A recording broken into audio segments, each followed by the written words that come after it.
The new Roadkill Easy Bake Oven. Just find your favorite roadkill, chop it up.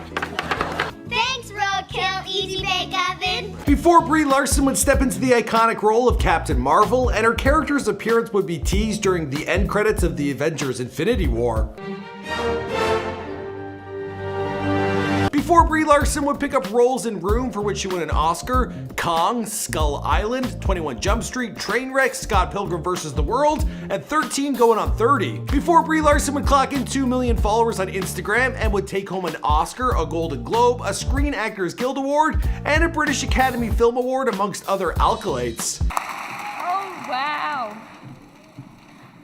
Thank you. Thank you first to the Academy. Landing the role of a superhero in a Marvel film is about as good of a gig as anyone can hope for in Hollywood.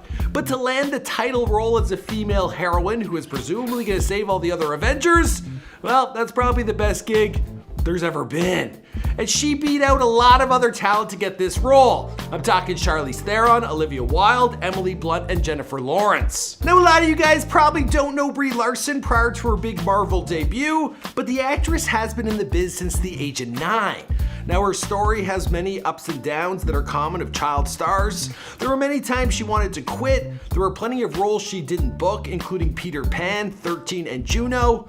And, well, there was also an awkward attempt to be like an Avril Lavigne. Take a look. Sticking it out through tons of casting calls and plenty of rejection, while having little to no money for even food, well, Brie Larson, she persevered and ended up making it to the top of Tinseltown. Huh, does anyone else call it Tinseltown but me? I feel like that's a little corny. Anyways, what's going on, guys? It's your boy Michael McCrudden, documenting the life and career of Brie Larson prior to fame. Here for you, of course, and before they're famous. Now, you guys requested this video. In fact, some of you have been asking for it for years. Now, we're gonna need you to let us know who's next in the comments down below. There's actually one dude who each and every day, he comments Chris Evans. His name is Faith Walensky, something like that. So, buddy, I promise you, we'll get working on it. Now, let's roll that intro.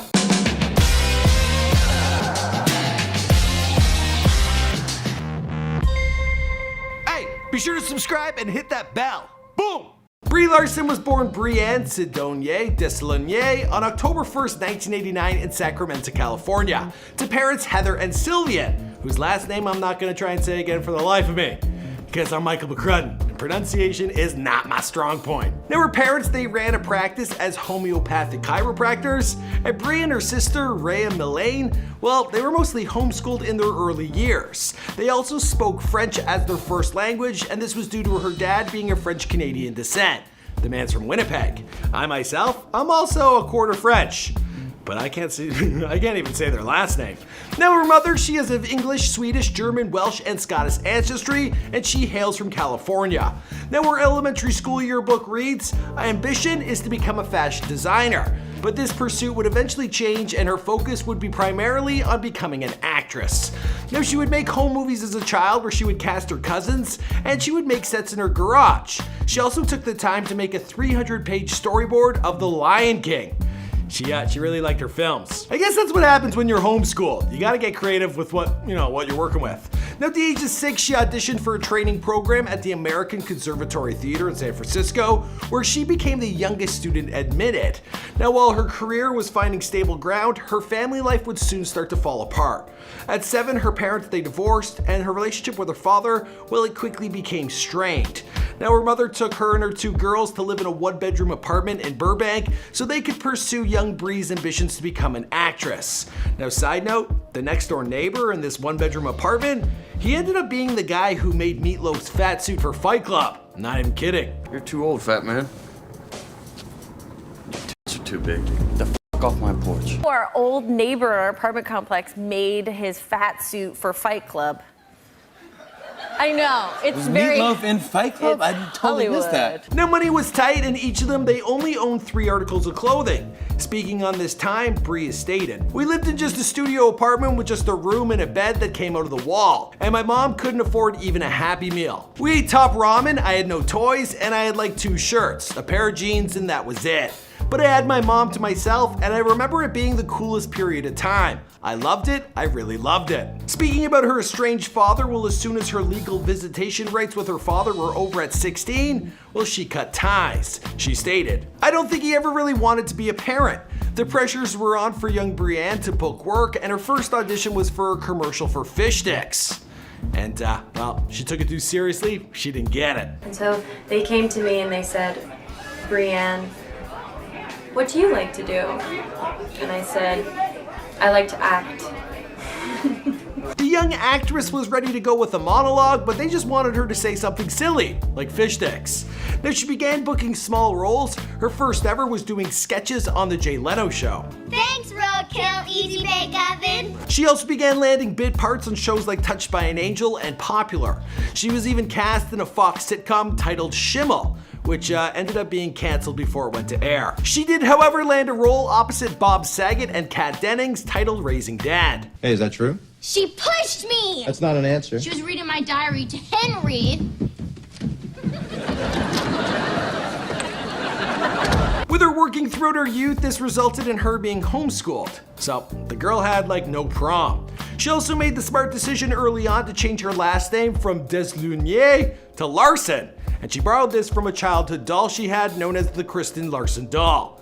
Also like a grandmother or something, her last name was Larson, so it fit. But mainly because of the doll. Now if you check out Brie's IMDb page, it's clear that the girl has worked steadily since 1998, but there were many a times where she considered quitting the business, citing it as being too difficult.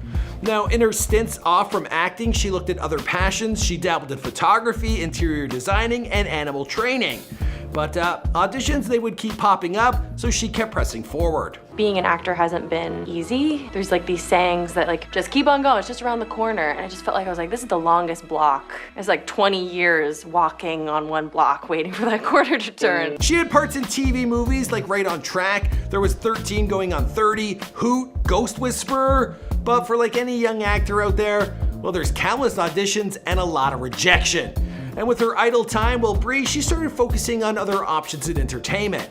At 11, she learned how to play the guitar, and at 13, she was picked up by Tommy Mottola, who was at Universal Records. His only other artist was Lindsay Lohan, and he signed her without even seeing her, on sound alone. She would write her own songs and went on a nationwide mall tour with none other than Jesse McCartney. This was in 2005. Now around this time, Avril Lavigne, she was the hottest artist in Hollywood, so I guess that's why Brie looked that way, right? Now her debut album, Finally Out of PE, it wasn't exactly a smashing success. In fact, it sold only 3,500 copies. I hope this video gets more views than that. Now she still has an official Vivo account that boasts 2.3 thousand subscribers. Looking back at this time, well, Brie cites it as being cringe. She also stated, it was another period of time and most of the stuff you could find on the internet was not my idea, or something that I wanted to do. Of course, she would continue to focus on her acting career while earning a stable living as a club DJ. So I'm feeling sort of odd and trying to be cool and I'm drinking a little bit and then the police knocked on the door and I flipped out and jumped out of a window. Now one of her earlier big breaks, it came in Scott Pilgrim vs. the World, and this was in 2010. She played the role of Envy Adams. She was also a regular on United States of Tara. She appeared in The League and in 21 Jump Street. There she played the role of Millie Tracy. And she actually found acting alongside Jonah Hill to be difficult because the guy just likes to improv. You don't like to stick to no script. I'm pretty skeptical, but maybe if someone fun asked me, I would go. Aren't you and Eric? Things really started to pick up for her between 2013 to 2015. She appeared in the critically acclaimed film Short Term 12. Soon after, she began picking up awards and critical praise for her work in smaller films like The Spectacular Now. This also resulted in her becoming real-life BFFs with Shailene Woodley. I didn't know anyone liked her. Now she also landed parts in big blockbusters like Trainwreck and Kong Skull Island. Now it was her work in The Room, a role she beat out Shailene Woodley for, that resulted in her big Oscar win. It was also her ascent to the top of the Hollywood casting call list. Now everybody wants you. I myself have yet to see The Room, but I'm thinking it'll be a good one to dig into tonight.